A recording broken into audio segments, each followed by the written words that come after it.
Hello, I'm Bill Lai. I'm a brewer at Bierstadt Lager House here in Denver, Colorado. I'm Ashleigh Carter, the head brewer here at Bierstadt in the Rhino Arts District. This is our 2.0 version of our lager class. Hopefully we get to share a little bit of our lager philosophy, which basically means trying to do things as slowly and as expensively as possible and using the least amount of ingredients as possible.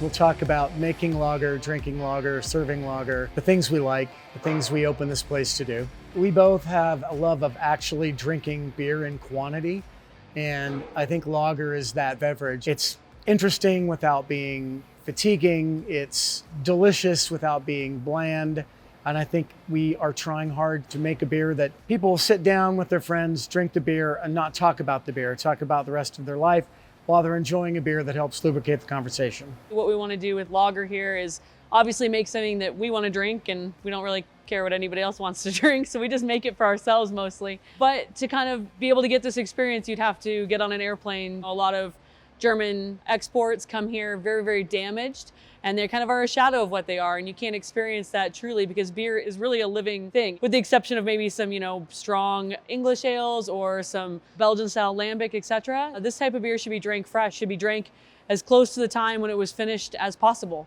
And so that's what we're always trying to do here, is to give you that same experience that you could have in Munich, but here in the United States, where beer is less of an object and it's more of just the lubricant and more of just the thing that creates the conversation and less of the conversation.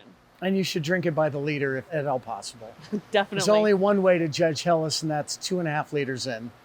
3.5 liters in. 3.5 liters? Yeah. It gets better. Yeah, because over my career, I've worked 27 years as a professional brewer. I've brewed everything. Even some of it well. Even some of it well. And I shouldn't say I've brewed everything. There are things now that I have not brewed, that's for sure. But at some point, I decided that I didn't want anything in a fermenter that I didn't care about as another thing in a fermenter. I wanted to care equally about all the beers that we were serving. And so when we opened up our own place, we decided we'd do it exactly the way we wanted it, exactly the beers we wanted to make. And stubbornly, we don't do anything other than that. My career hasn't not been as long. I've been a professional brewer for 12 years now, and the majority of that has just been making lager. So I know surprisingly little about anything else, but I guess that's why I opened a lager house.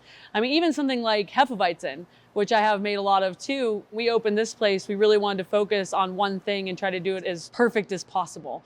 This whole idea of using lager yeast, and yeah, we are traditional in the German sense, but we also make a lot of other kinds of lager. And I think that's been interesting to see how to apply some of these German lager techniques into other styles of beer, such as a corn lager we made, or a rice lager, or a 35 Plato lager, and really using and trying to make this yeast and understand it to the best of our ability. And I think that's the cool thing about lager, is that for a long time, it was just kind of looked up as this bland, innocuous, pale thing. And really there's so much more to it than that. And there's so much less to it than that all at the same time, if that's possible. When we think about Helles versus Pils and the nuances between those things, but you also have dark lager, you also have big lager, we also have hot lager now, cold IPA or whatever it is, but really understanding how lager yeast and how it interacts with all these different ingredients and basically manipulating the best we can and making beer the only way we want to. It's interesting, although less so now, but 7 years ago when we started, there was this idea that no one really drank lager and that lager was best ignored. But I think people forget lager's got about a 175-year winning streak going on right now. It got so popular that it just about killed all other beer in the United States. In the 70s, you could walk into a bar and order a beer and not be any more specific than that, and you would get a pale yellow international derivative lager. What I think we've forgotten, and that we're trying to remind everybody in craft beer, is waking up to the fact and excelling at the fact that when done well and when executed, not just for the masses, but when you really try to eke what it is out of it, and you really try to make people understand how clean it is, how crisp it is, how drinkable it is, and not just how bland it is and how you can sell it with croaking frogs, then I think that we are starting to see some of the benefits of trying to do it the way it ought to be done, trying to make a beer that's interesting but not fatiguing, that's delicious and not bland. That's what we'd like to try and do here, and it's what we're seeing more and more of around the country for sure. There's a lot to be hated on, like in the traditional American sense, but you can really come here and get, not here to Bierstadt Lager House, here you can only get one thing, but here in even this neighborhood, you can go get a bunch of different things all made really well. And it's kind of one of the only places in the whole world that that's possible is here in the United States. I mean, Canada is starting to catch up, but they don't have as many people. They don't have as expansive and the access to ingredients that we have. So it's really cool that we get to have everything. And it's kind of very gratifying to see us come back a little bit to this lager aspect and try to refine some of these things and really try to do all these styles really well, which you can't go anywhere else in the entire world and have a pick between a IPA, a really well-made IPA, a really well-made stout, a really well-made English beer, a really well-made lager beer. The United States is kind of the only place you get to do that, and we get to do that here. That being said, I'd like to fix one of the things about the United States and beer service. This is one of the only places on the entire globe I know that you can get a poorly poured beer. Around the world, you can get a bad beer. You can get a bad beer everywhere, but it usually is in a gorgeous piece of glass with the right amount of foam, and it looks like somebody loved it at some point and cared about it. Doesn't mean somebody did, but this is one of the only countries I know that you can actually get a poorly poured beer. And that's another thing we decided to do when we opened this place, is we were gonna make sure that we presented the beer like we made the beer, like we cared about it. We want to hand a beer to somebody in the same way we would like a beer handed to us. And to that extent, we even on draft in Denver where we are, we mandate certain things. You need to use the glass, you need to put foam on it, you need to do it the right way, or we're unable to sell beer to you. And again, I'm starting to see that. We're starting to really see that pay dividends around the country. Yeah, less shaker pints, more foam, more people who really are trying to give an actual beer experience instead of just make money off of the beer. I want to thank Craft Beer and Brewing for letting us refilm this. First version I thought was awesome, but I think really being able to do this 5 years later, we had a lot of things that we believed back then. And to be honest with you, we still believe those things now. And I think it's interesting to look back and see some of the things that have changed greatly, such as canning. We've got a new couple lager tanks. We're expanded a little bit. And to see a lot of the things that haven't changed at all. And again, when we put this place together, part of that was trying to think ahead to the future. And I have not lost my love of lager even a little bit. I don't feel like I want to make a bunch of different things. And I think it's cool that we've been able to take this one thing we love and finally now make a living at it, I guess. Getting closer. We had somebody come in and do a podcast with us, and they were here on year 2. We're now in year 7-ish. And they were sad about our place because they really loved it, but they're like, they're not going to be in business in a year. You can't make it just selling lager in a craft beer world. And I'm glad to see that he was wrong. He's happy he was wrong. And I think part of it comes from we never did have a plan B. We were going to do this and we were going to succeed or fail. We weren't going to alter the things we do. And we were going to find the people that believed what we believed about beer.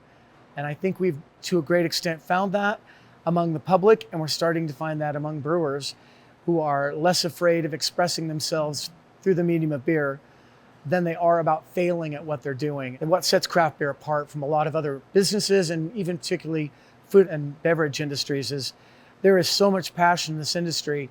You just have to have the ability to say, I'm going to ride it out, even if it gets rough, because this is the only thing I want to do, and this is exactly how I want to show the world who I am. I'm glad that we get to keep doing it the exact way we did it. And we have learned some things, and there are of course things that we would change, little things, but for the most part, we make beer exactly as we made beer 5 years ago with a little more help and some more tank space. 2.0, we do it kind of the same way we did last time, but Bill's gonna walk us through most of the hot side stuff, and I've got the cold side this time, and we're just excited to tell you about what we do.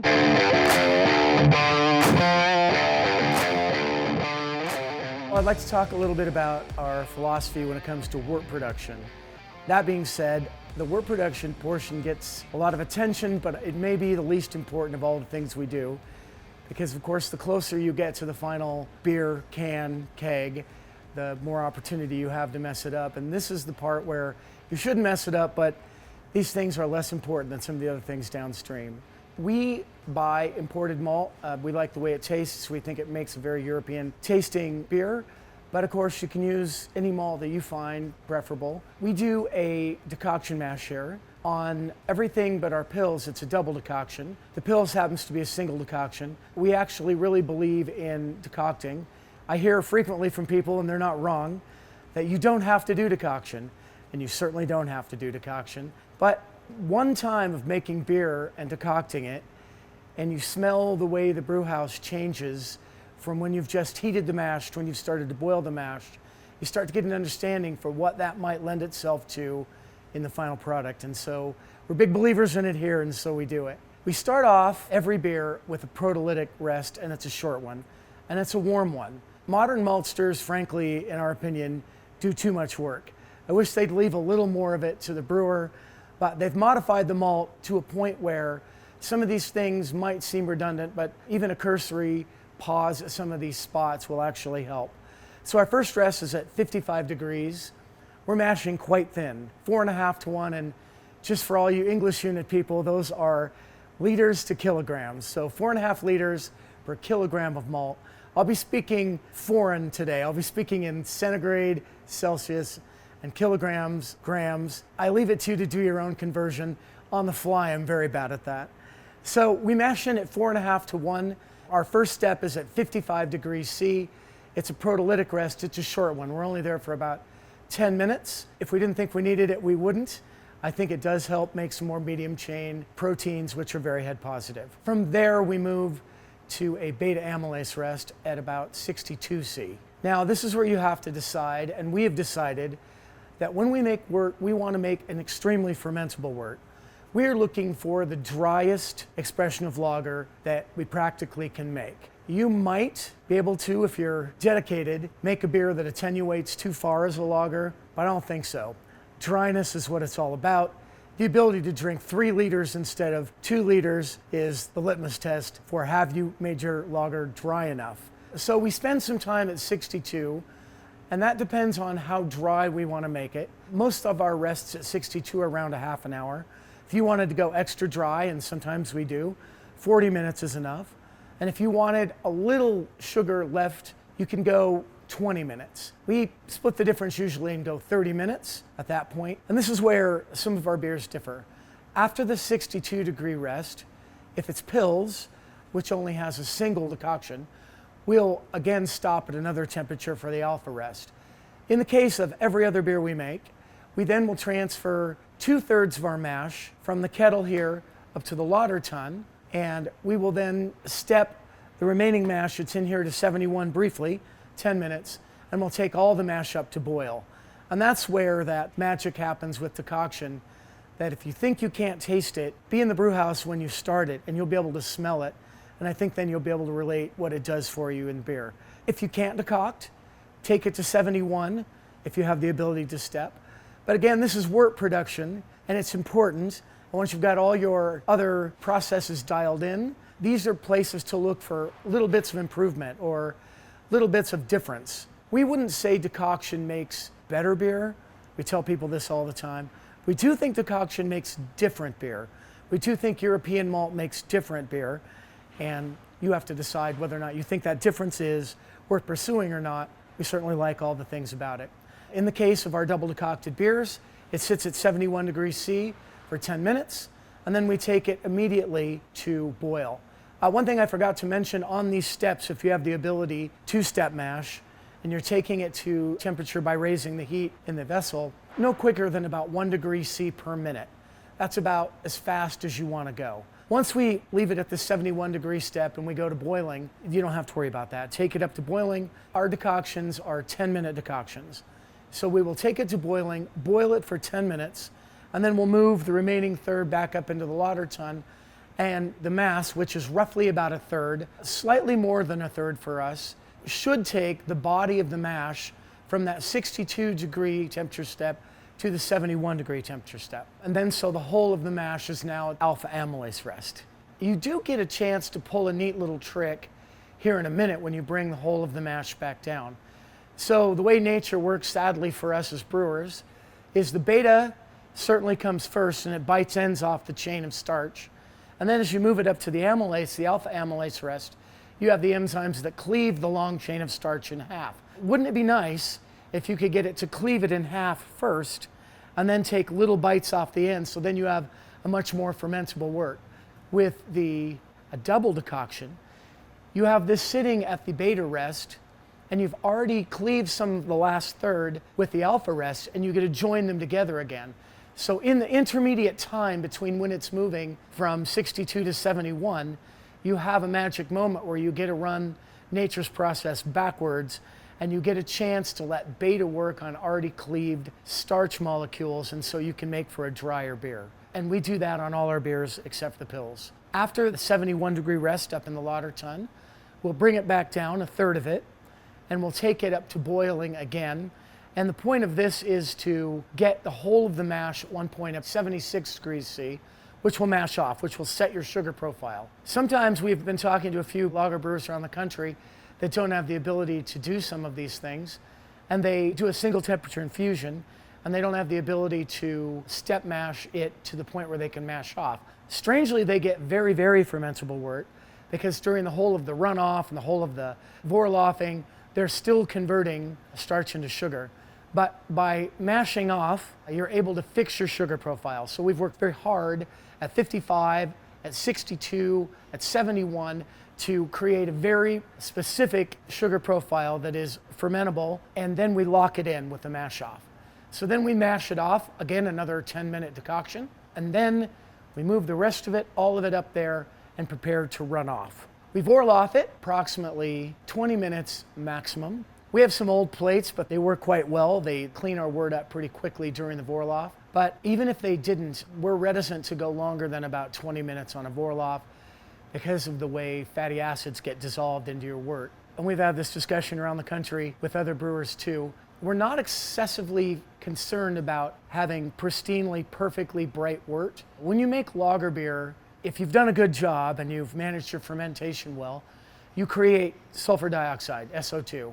In our opinion, necessary, vital, and one of the things that differentiates ale from a nicely made lager is the sulfur compounds. SO2 being the one you want, the other two you work hard to avoid. You don't want any dimethyl sulfide, and you certainly don't want any hydrogen sulfide.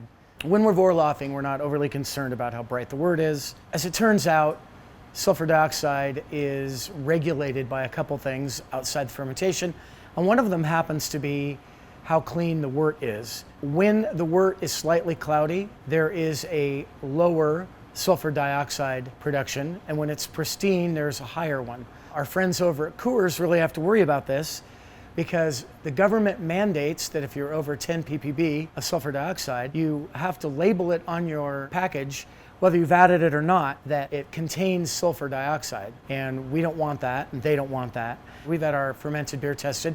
We're underneath that 10 ppb threshold, so we don't have to label it. But we want to bump up as close to it as we can without going over it. And to a large degree, depending on how bright your wort is when you're sending it over, you can mitigate some of this. If you're one of those people that just can't stand any sulfur compounds at all, you do well to have the brightest possible wort you could when you were running over. Back to the decoction, if you don't have the ability to step or decoct, and you're looking for a single temperature that would be advantageous for your lager fermentation, I think about 64 degrees C seems to be the right compromise. All these things in brewing are compromises. And so if you have to compromise on what you're going to do, 64C will leave you a very, very fermentable wort. And I know people worry frequently about the body of their beer, that if it's too fermentable, it's just not going to have the right mouthfeel. That is not in any way our experience. As it turns out, the more fermentable your wort is, the more alcohol you create. And alcohol itself has its own mouthfeel. We would disagree with those who think if you're looking for a beer with a giant mouthfeel, that you should equate that to being under attenuated. Attenuate as much as you possibly can, and I wouldn't worry too much about the mouthfeel. And also, when you're doing these decoctions, you are using techniques to create flavors instead of trying to add a certain amount of complexity through a malt bill. Our philosophy when it comes to recipe formulation is keep it very, very simple and let the process itself dictate what some of these flavors are. Hence the reason for our double decoctions or single decoctions. You can get some of these flavors that you're looking for with an extremely simple malt bill. When it comes to the case of our pills, there isn't anything in it but Pils malt. There's a touch of Vienna malt in our Helles, mostly for color. Somehow we never seem to get that color. It seems to be the same color as the Pils all the time, but we certainly still add it. The one thing I hear frequently that I disagree with, people will add melanoidin malt. They're like, well, I can't do decoctions, so I'll throw a bag of melanoidin malt in. It doesn't ever taste like decoction to me. It tastes like crystal malt. And so if I were you, and I'm not, I would not add a bag of melanoidin malt to try and mimic what a decoction mash does, because I don't think it does that. And I don't know that there's any way to properly mimic it. But again, I've spoken about wort is the least important thing you're going to make here. And if you're looking to make a great lager, and all you can do is a single temperature infusion at 64 degrees, do it, feel good about it, and then further down the process, get the other things right, and I think you'll be incredibly happy with the results. So now we're running off once we've got everything at the mash off temperature, and there's no secret to running off, just don't stick it. I will say, I think a well-designed system, no matter the size of it, 5-gallon homebrew bucket, 10-barrel commercial system, 100 hecto German state-of-the-art fitted out system, you should be taking somewhere between an hour and 20 and an hour and 40 to run off. It just takes that long. Unless you're going to spend the money to get a mash press, that's a different discussion. But if you have a lauter tun, take the time to run off. I think it makes a difference. I know you're just looking to collect sugar, and if your yields are good, our yields are routinely up in the 90s, then you're probably doing everything okay with your runoff. Again, we boil off for about 20 minutes. You'll do what you need to reach the clarity, but once we start running off, it takes us about 20 minutes to cover the bottom of our kettle. And this is where we start making some decisions about hops. And the first hopping that we do on all of our beers, and we don't do it on all our beers, we only do it on the Pilsners, we do a first-wort hopping. We add a good 50% of our hop charge when you calculate it by bitterness in the first-wort. There were several trials. Bravelt has an interesting article about first-wort hopping. None of it makes any sense just from a common sense standpoint, but as it turns out, we end up calculating our bitterness with first-wort hops at exactly the same rate we calculate hops with 20 minutes left in the boil. You think you might get even more bittering units out of it than you do it, say, as start-of-boil addition. That's not how the lab has turned out. You make some very interesting bonds when you do first-wort hopping at the lower temperature and at the lower pH of first-wort that aren't necessarily broken that well further on down the process, whereas some of the bonds you make when you add during the boil are broken later down in the boil, which is why typically if you're looking for aroma, you'll add hops close to the end so the boiling process doesn't work much on breaking up those aroma bonds with the wort. Strangely though, first-wort hops seem to carry through the entire process. Our Pils, which I think is a nicely aromatic beer, never sees an aroma addition. And in the Brauwell article, they go to the point of blind tasting panels on beers that derived equal amounts of bittering units from first-wort hopping and from late hopping to a wide and statistically significant degree. The panels almost always choose the aroma and bittering compounds characteristic of a first-wort hopping over a late-wort hopping. It isn't as in your face, but it tends to be what the Germans call finer bitterness. There is no real good definition of it, and if you try to pin a German down on what fine bitterness is, they start to squirm because there's no real definition. That being said, I think when you taste it, you know what it is. You just find it a more palatable bitterness. The tasting panels found that with the same number of bittering units, laboratory measured, the first-wort hops seemed less bitter, even though they had the very same quantity of bittering units. I also find first-wort hops a very interesting way to get some of the hop characteristics of the varietal you're using that are not available any other time at the addition. We use a Hallertau Mittelfrüh in our first-wort hop of the Pils that I find has a striking lemony character in the first-wort that I don't think you get if you add it at a 40-minute addition or a 20-minute addition. Those are typically flavor additions, as it were. On hopping also, we have a philosophy that we don't like high alpha hops. They're more affordable, and certainly if you don't have to plow dump trucks full of low alpha hops at start of boil or anywhere in the process to get the number of bittering units you want, see IPA. If you're making lager wort and you're not looking for a strikingly bitter experience, spend the extra money, stop using 8 and 9 alpha hops and start using 3 and 4 alpha hops. And again, it leads to this elusive fine bitterness that the Germans are always looking for. I haven't seen papers on it, and some of the things we all do are taken on faith, but I actually do believe that the low alpha hops make for a more drinkable final product, regardless of the number of IBUs you're searching for. We've run off, we've covered the bottom, at least, we've added our first-wort hops, and now we're at kettle full. The nice thing about the decoctions that aren't talked about as much and about the boil we're about to do is the elimination of DMS. So when we're doing those decoctions, you smell the DMS in the brewery outside of the other nice melanoidin characters you get and you're creating during the decoction. And as it turns out, Bierstadt is at a mile high. So we are very cognizant of the fact that you boil at a lower temperature a mile up than you do at sea level. That being said, depending on where you are and depending on how hot you boil, you might be able to get away with an hour-long boil to eliminate all the DMS. There are some DMS precursors that are more prevalent in lager malt than there is ale malt. That's on purpose, and that hopefully shows up later in your finished product when it does have a nice sulfur component. But we boil for the time that we think that it takes to eliminate all of the DMS. Fortunately, we do have an external calandria. We are very lucky. We are able to boil at sea level type temperatures rather than mile high temperatures. But I will say, just a few degrees, no matter how high you are up in the geography, just a few degrees makes for a much colder boil, even if that's 5 degrees. And all of these things that take place during the boil, protein coagulation, iso-alpha, isomerization, all the things that make your hops interact with the wort, at the lower temperature that you boil at, it just takes longer. And so I think it would behoove everybody to do a 90-minute boil, unless they are at sea level, can really crank their boil, a vigorous moving boil and not a simmer. I see a lot of kettles that look like they've got soup on, and that's not what you're looking for. Certainly if you do have that situation, go longer. We go 90 minutes on everything to help with the DMS. When it comes to hop additions outside of our first-wort hopping, we're pretty conservative in the way we do it. We're not necessarily coming from a brewery with an IPA background, and we're very much trying to make a beer that you might get in a Munich beer garden.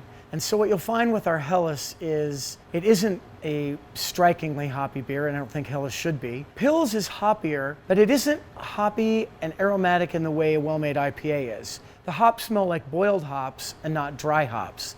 I frequently taste and see very nice beers that have a striking hop presence in a Helles and a striking hop aroma in a Pils. And if you take a look back at the textbook of Beer and Brewing by Jean de Clercq, he's writing these in the 50s, when some of these styles are getting nailed down, he would say that a pronounced hop aroma in a Pils, in fact, is inappropriate. And certainly if it's inappropriate for Pils, it has no place in Helles whatsoever. Our hop additions, usually we give after the start of boil, 20 minutes before we add anything. There's some very interesting protein coagulation going on in the first 20 minutes of boil that is interrupted by too early of a hop addition. So we let all of our beers boil without benefit of hops for 20 minutes before our first addition. So we've got 70 minutes left in our boil. That's always our first hop addition. Bittering hop addition if you prefer, and we certainly get preponderance of our bittering from that. But again, with low alpha hops, sometimes we put quite a few in. When I say quite a few, that's embarrassing to you who are making other styles of beer, but certainly for a lager beer, it's quite a bit for us. Following that, occasionally we have 40-minute additions. In the case of our Helles, we do. And we get a different hop character and the hop flavors with that middle addition in the Helles than we do at first-wort with the Pilsner. And it goes back to some of our philosophies with the way we make beers and the way we design recipes, in that it's a technique-driven thing. I've mentioned this earlier, but already you should know we only have 1 or 2 malts in any of our beers, and we're trying to let the procedures we use downstream determine the differences in those beers. First-wort hopping for Pils, double decocting for Helles, a later hop addition in the Helles, but not too late. We don't ever add hops for a lager within 20 minutes of the end of boil. Now, certainly there are styles that would call for it. Were we ever to make an Italian Pils? I don't know if we will. If we ever do, I bet we'll have some later hop additions.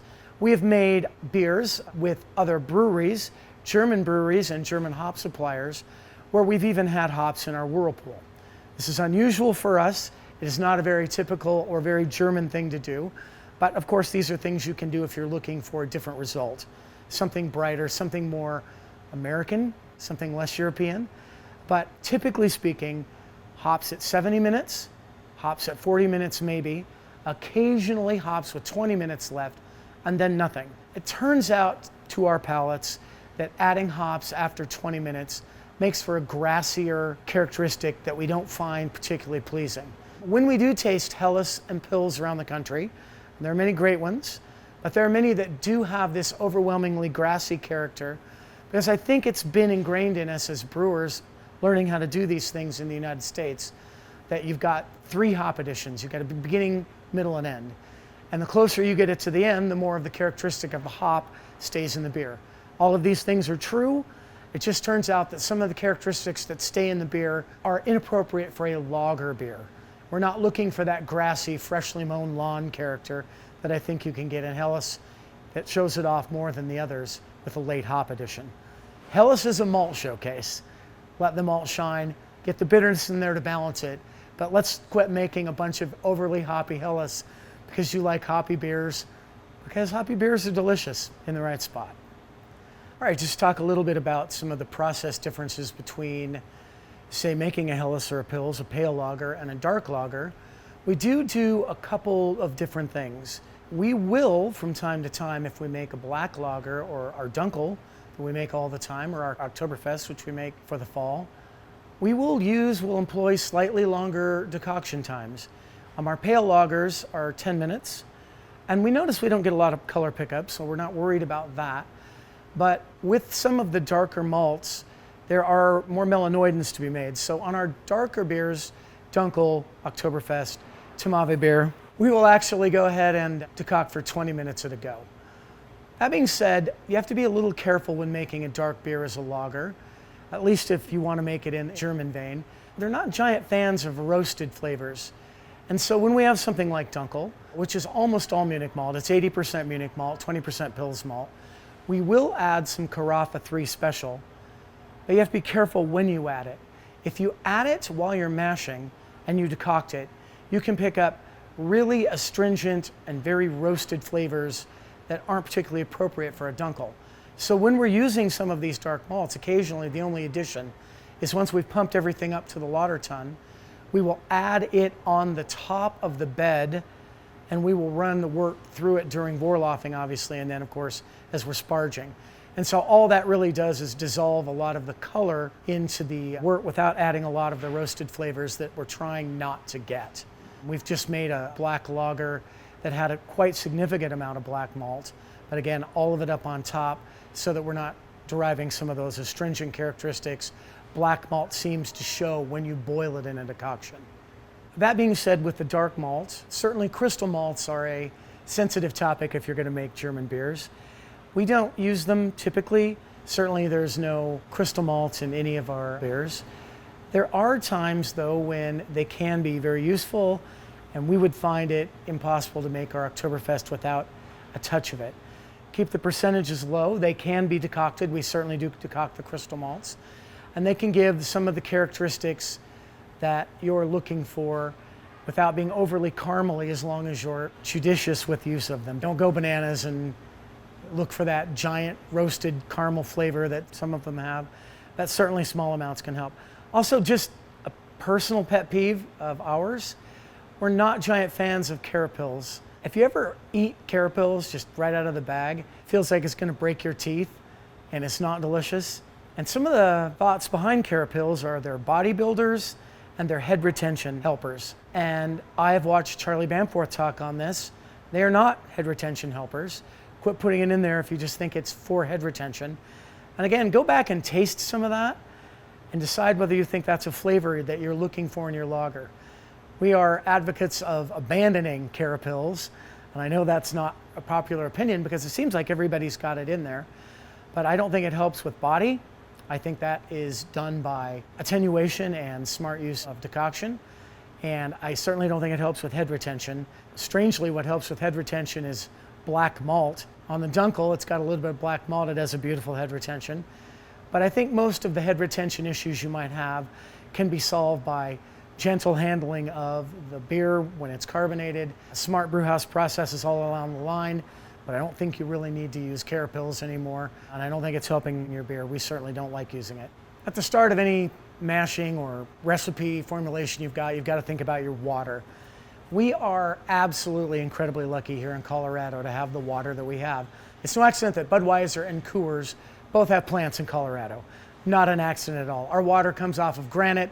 It's as soft as you can believe, and it makes for great lager. The only water treatment we use is in the pills. We add a little bit of calcium chloride. Our parts per million are around 40, just coming off our water table. Of course, this is seasonal. Spring runoff plays havoc with a lot of this, and it definitely pays dividends to pay attention to your water reports that you can get. But typically speaking, we're around 40 parts per million. We will bump the calcium ions up in our water from about 40 to 80 to 100, right in that range. We find we like our pills there.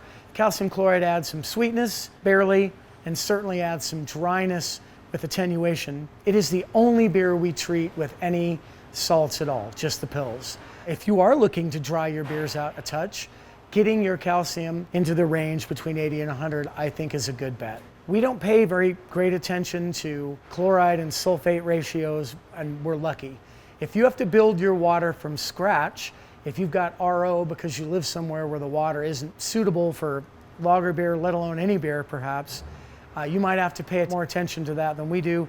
We're clearly lucky in the water that we get to use on a regular basis.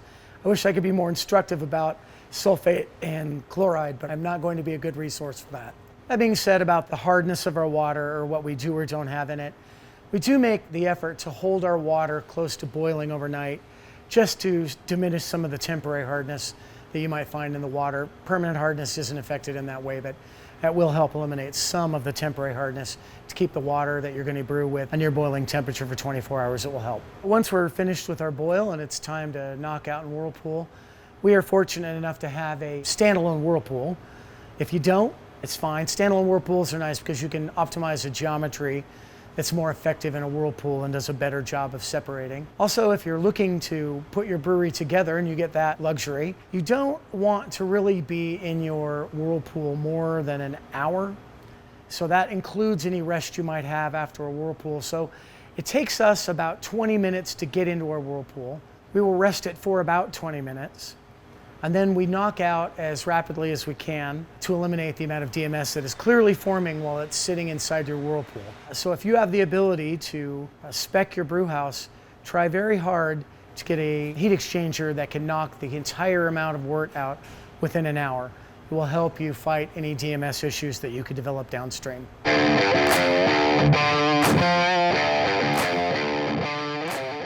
When making lager beer, the biggest thing to me is drinkability. Lager is partially made in the hot side, but honestly, most of lager is made on the cold side.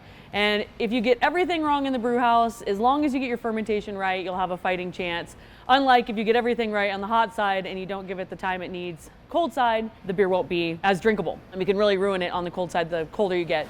At the end of boil, we want to be at about 5.1 pH to the whirlpool, and whirlpool obviously takes out all the hot side, denatured proteins, hops, etc. And I'm going to start with basically everything from that point on. Our philosophy here at Bierstadt Lager House is to do everything very cold and very long. There are ways to circumvent this if you are under production difficulties, but I'm going to give you basically the slowest and most expensive way possible to make lager. So we actually knock out at around 3 degrees Celsius, which is very, very cold. And I know that sounds a little bit crazy when you're thinking about it. And part of that is predicated on having a cold liquor tank. And there's a lot of people out there who, when they start making lager, they think about the sexiest parts of lager, right? Spooning valves, lager tanks, etc. But I think one of the biggest things that you can do to improve your lager at any brewery, any size, any amount of technology is to actually get a cold liquor tank or to ensure that you can knock out cold enough.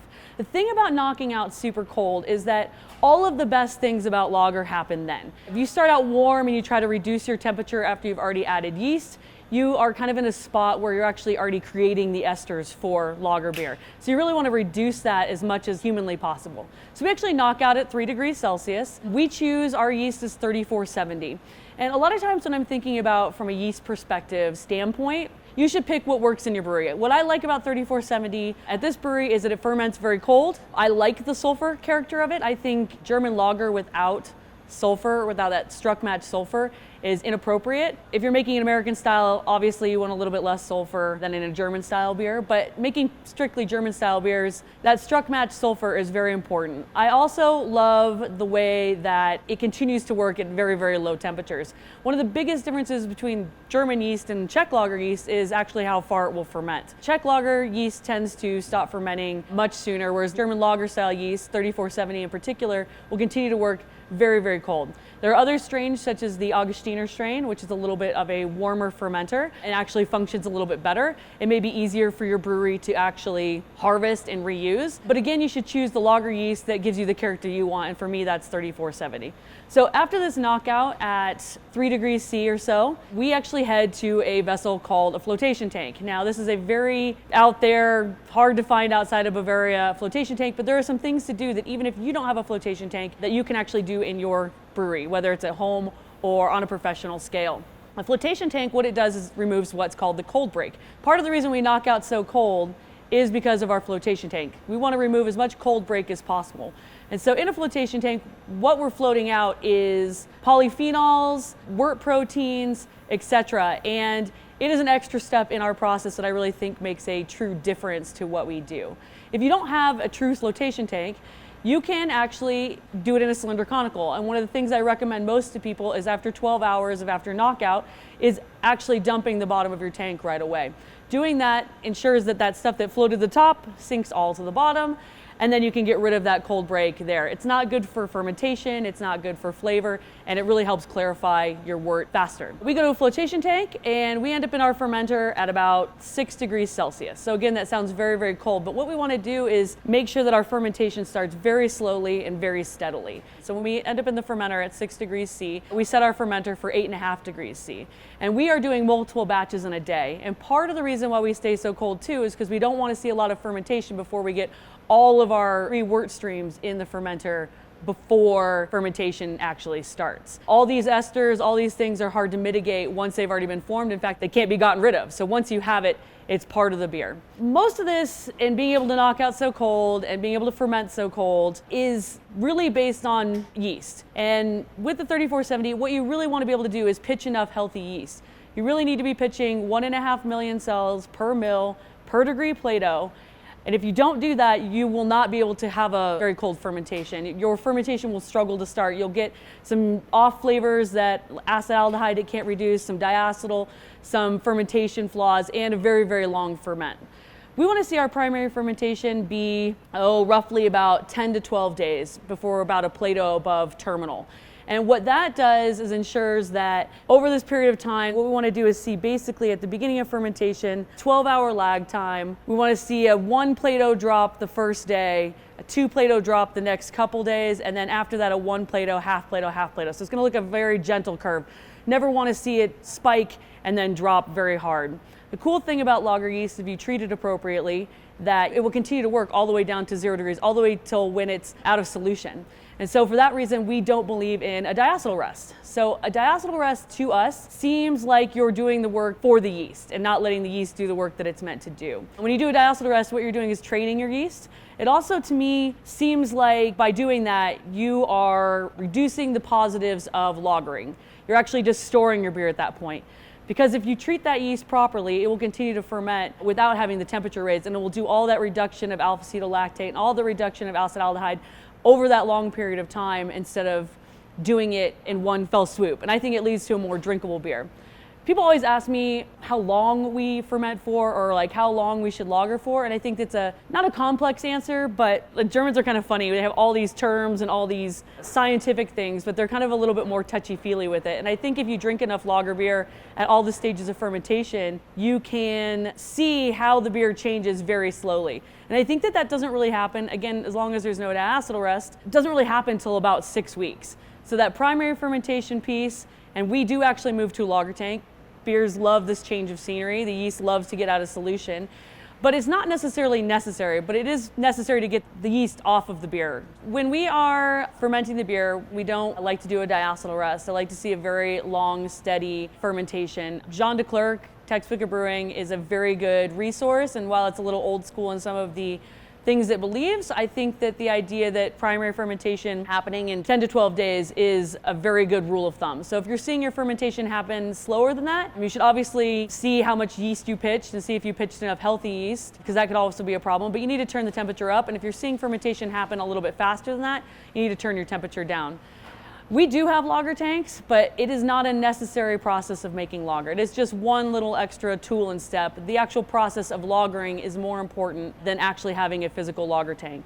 If you have a bright tank, getting the beer off of the yeast, getting the yeast out of a cylinder conical, these are very important things to ensure that you're able to clarify beer over time. But again, a lager tank, even though these are really beautiful, is not a necessary thing in order to make amazing lager. The fermentation, getting that part right, is the most important piece of it. If you do have the ability to use a lager tank or do change the scenery, and you do want to capture some of that natural carbonation, using a spooning device is an excellent way to do that. However, I would say it's a very cool device, but not a necessary one in order to make lager. If you are transferring your beer or you're capping your beer at about a Plato above terminal, you really don't need a spooning device in order to capture the CO2 you need. And you shouldn't actually create so much that you're going to overcarbonate it. So again, a spooning device is a really amazing tool to use, but if you don't want to spend the money on it, it's really not that necessary to make great lager. We try to transfer the beers over here at about a Plato above terminal, maybe a little bit earlier than that if we can, but obviously because of production, things like that, those things are not always able to be done. It's kind of the reason we don't consider ourselves Reinheitsgebot, is that we do have to add a little bit of external CO2 after the beer is finished processing. But in here, in this lager cellar, we are here for roughly 7 to 10 weeks. More of that's based on production schedule than it is on the type of beer. Although if you want to get really old school about it, a typical rule of thumb would be 1 week for every degree Plato plus 1. So if you do the math on that, a 18 Plato Doppelbock would be a 19-week beer. Now, as much as I love that idea, I know that kind of our philosophy on lager is doing some of the things traditionally, but seeing how they fit in a modern sense. Not everything that's old is great, and not everything that's new is great, and finding the way that makes sense for you and your brewery to make beer is kind of how we think about it. Will the beer get better after 19 weeks? I'm not sure that there's a positive to 19 weeks, but I know there is a positive for over 7 weeks of actual lagering. So having a 9-week beer as opposed to a 6-week beer, I do think there's a real difference in that. And again, that's assuming that you didn't do a diacetyl rest, that you pitched enough healthy yeast, that you're able to knock out very cold. Like, all of these things are pieces of a puzzle. Not one of them is the most important thing. One of the biggest reasons to move it is to get it off the yeast. It'll help you clarify a little bit better. I prefer filtration. It's a very close, near and dear thing to me. It is, to me, the difference between finished beer and unfinished beer. And even if you don't have the ability to filter, I do think that drinkability increases with the brighter the beer is. When there's no yeast in it, none of those yeasty off flavors, I think especially lager beer is fairly citric before it's filtered while there's still yeast in solution. The hops are a little more dusty. And again, if you like that character, you should definitely do it. But if you're trying to drink many of them, the clearer the beer is, the better off it is. There's kind of this idea, and I don't know how it began, that Keller beer was just simply unfiltered beer, that it just meant any part in the process before the beer is filtered. And really, true Keller beer is one step away from being filtered. It is one tiny little step. It is as finished beer as it can possibly be before filtration. And making sure the beer is clear, or at least not opaque, making sure all the solids are out of solution is really going to increase the drinkability of your beer. Keeping some pressure on it, capturing that natural CO2 if you can, the finer bubbles, really increases the drinkability of that beer as well. Up until the point before filtration, it does seem like we move beer quite a bit, and we do. One of the cool things about moving beer when there's still a Plato or so to go, there's still yeast in solution, so you have a little bit more protective quality. And while you still need to be careful and you don't want to oxidize the beer, you have a little bit of forgiveness while you still have yeast activity. So we try to move it at that point. There's still some yeast activity that can kind of scavenge some of that oxygen. But we do take very great care in our lager tanks to ensure that they're very low in DO before we transfer into the tank. And we transfer under pressure as well. So we're trying to keep as much carbonation in solution as possible. Now, a lot of this stuff comes with a little bit of practice, but the brighter the beer is, the closer it gets to service, the closer it gets to all these things, the easier that it is to harm. So one of the things about lager beer and the sulfur is that the sulfur itself is a preservative.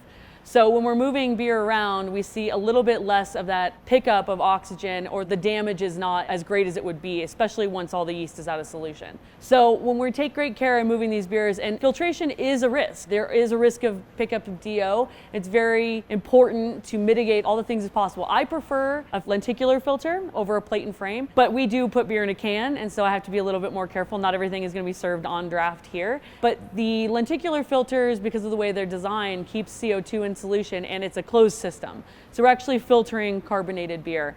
And when those things are treated properly, we get about 12 to 18 pickup of DO in the entire filtering process. So we try to keep it pretty low, but there's obviously going to be some risk of that. And you just have to decide, I think the risk is worth the flavor difference and the kind of beer that I'm trying to make. Some people may not feel that way in general, but it does behoove you to either fine it, although lager yeast is not very reactive to fining, so it takes a lot longer period of time.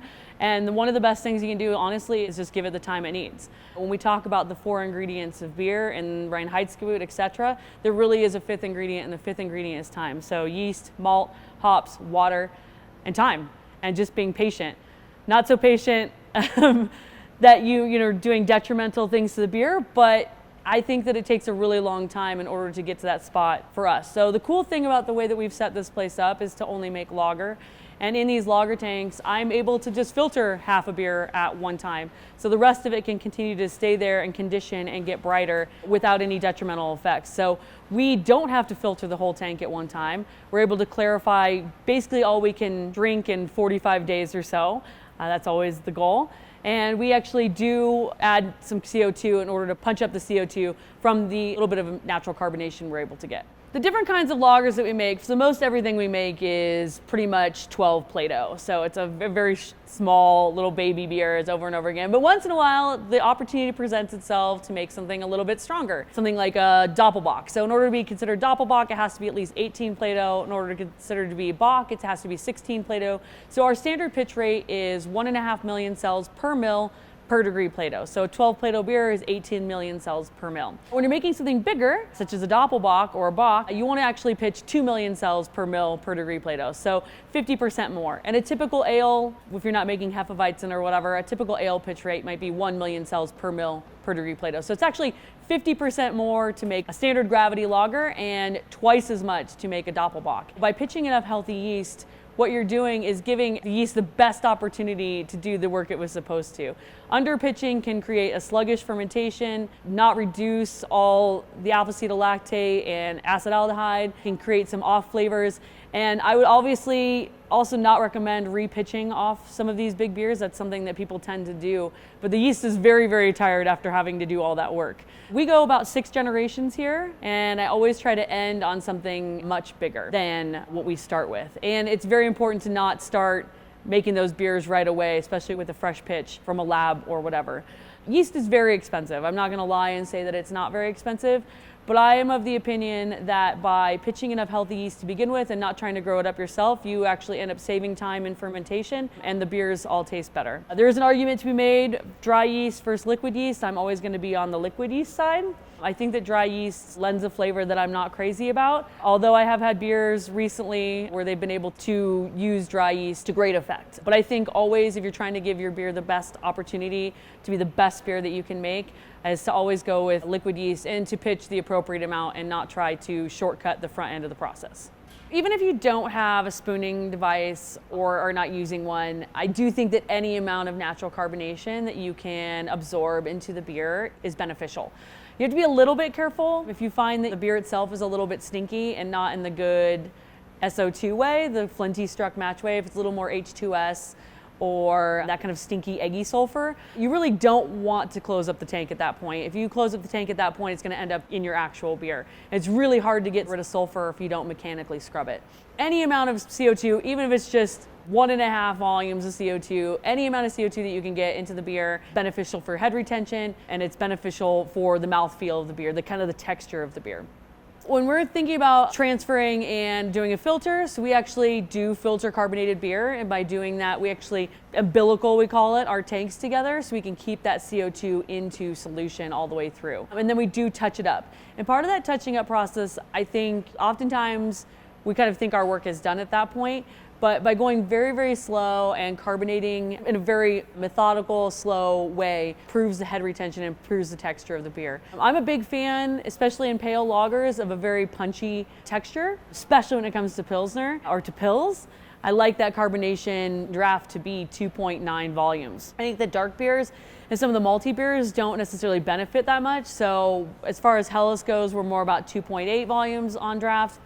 And Dunkel even a little bit less at 2.7 volumes on draft. And I think that carbonic acid is one of those ingredients that people don't think about a lot, but it can actually change the flavor of the beer. Let's just say, for example, you have a beer that maybe didn't attenuate as far as you wanted it to, and you're finding it tastes a little sweet. If you increase the carbonation on that, it's gonna balance back some of that sweetness. So carbonation is a really cool trick, just like all the other things you do, that you can kind of manipulate the flavor of the beer over time. When it comes to canning and kegging, we have two separate carbonations for both of those processes.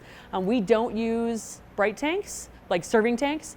And part of the reason for that is, well, I don't like to be cold, to clean serving tanks. But one of the other reasons is if you have a beer on tap over time, it's going to continue to absorb that CO2 and it's going to become harder and harder to pour over time. So I really like the idea of, on a keg, having that all in one basically single serving. Chances are you're not going to have it overcarbonated, especially if you're using blended gas.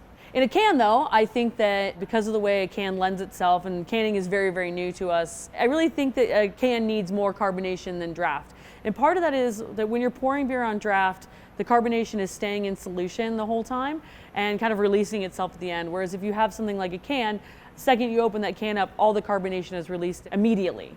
And so having more carbonation in there to kind of overcome that, to me, makes the beer taste a little better and is less lifeless. So you do want to see our pH right around 4.3 for a finished beer.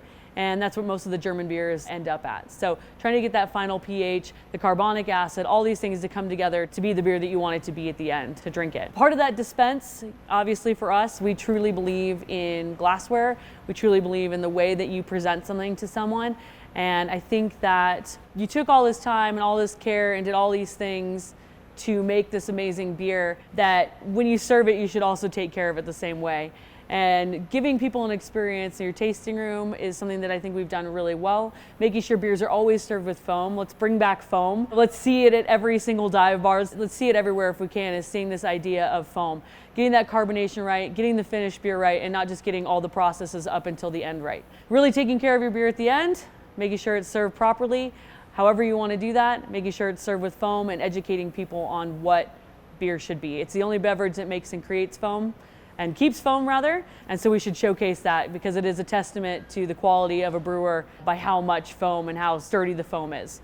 As brewers, we take all this time to make this beer. To Bill and I, when we created this brewery, one of those big things for us is we actively wanted to change the way that beer was served in the United States. This is something that we had a goal at, and we're just super tiny, and who knows if we knew that we'd have any effect at all. But I think that by just taking that process one step further and thinking about the way that you as a brewer want to enjoy your beer and giving that experience to someone else. We have a beer, probably the one that we're most known for, slow pour Pils, and that is the actual name of it, not just a process. While I appreciate other people pouring their beer very slowly, this is what we wanted. It is the actual name of it. But the reason we do that, and the reason we named it that, because we wanted you to have an expectation about what it was. It's a process that is dear to us, the things that it does to the beer. But at a place that Bill and I were before, when we would get our Pils, I would always ask it to be served that way.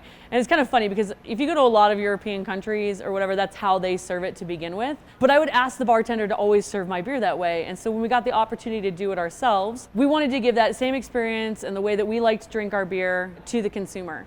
And I think that in your own tasting rooms or even at your house or whatever it is, by just changing some of these things in the way that you like it done and giving it to other people is kind of a presentation of you. Part of the reason we do that is obviously it looks awesome, but the other reasons are a little bit more practical. That Pils, like I said, carbonation-wise is very high. So dissipating some of that carbonation a little bit right before you serve it, you get some of that beautiful lemony, kind of dusty hop aroma that we like so much. And just the lessening of the carbonation too makes it a little bit easier to drink. We chose that glass, right? So we only serve it in a 0.3 all year round, except for one day of the year. And part of that is because thinking about pills, you want that beer to be the same temperature from top to bottom. And so all of these little pieces are as much for the beer as every process we did on the hot side, every process we did in the cellar, everything we do to filter it and carbonate it, all come together at this moment to be served exactly the way that we want to present that beer. I don't think that process works for every beer. I think that I really like my Helles just poured straight up with just a nice kind of wet foam cap on there. But I like my pills, I like that bitter foam top to be present while you're drinking it. I like it to be the last thing left in the glass. I like the way that the carbonation is lessened by that process. And I think that whatever you decide to do, you should do it with an intent. And that's what we try to do here is intentional pouring, because we made the beer very intentionally. And I think it's very cool that I've seen across the country people starting to care more about these service process, whether it's in a Czech way, whether it's in a German, Italian way, whether it's just cask beer or it's the baskets for lambic or whatever it is. I think all of these things add to the experience of drinking and the experience to what the brewer intended the beer to be. So when it comes to serving beer, we want to start with a clean glass. I think that's something that we can all agree on. And we all agree what a clean glass looks like, right? It's devoid of bubbles on the side of it. There's no scratches in it. There's obviously nothing floating in it, because all these things reduce head retention. And honestly, it's just gross. And we should all know by now what a clean beer glass is. However, I think something that's not as looked at as much is what a clean tap is. And we've gotten to this place in the United States that thinks that by submerging your faucet in your beer is an unclean practice. It can be an unclean practice, absolutely. If the beer tender doesn't know how to take care of the lines, if the faucets aren't being cleaned, if there is a brass faucet, which is perfectly acceptable here in the United States for some reason, or if you're at a beer festival and the glasses aren't clean and people are drinking out of it, this is all reasons to not submerge a faucet into a glass. However, there are situations where it is appropriate. The Lucre faucet, the side pull faucet, the Celli faucets with the long stems, they were actually meant to be submerged in the beer. And what you need to do is take care of these faucets and not let them get sticky and dried with beer and clean them frequently. But this is a very acceptable and proper way to serve beer. And it just means keeping all of your stuff clean. You wouldn't want to drink out of a dirty glass, you wouldn't want to drink out of a dirty faucet, and you wouldn't want to drink out of dirty lines. And as long as all these things are clean, it's a perfectly acceptable and the proper way to actually pour beer. It's just the way they're designed. By submerging the faucet in the beer, you're actually pouring the beer under the foam and creating a nice fat foam cap on top. And with that, we want to see at least a nickel's amount of foam. I guess the camera guys would probably disagree with me and say that's too much foam. But for a typical lager, you should have basically a nickel's size worth of foam on there. And even better, if you're going above and beyond, you should have an Ike mark that shows your customers exactly where they're getting beer to and exactly what the rest of that should be as foam. And that education is a huge part of what we're talking about. It's not enough to just say this is good or bad, but teaching the consumer and helping them understand why these things are true and giving them a better beer education. Thanks for watching Craft Beer and Brewing tutorial on everything we think, whether it's true or not, about how to make lager beer. I hope we've been instructive. I hope it brings an understanding or at least a newfound appreciation for lager beer styles and lager beer brewing. Thank you. Thanks.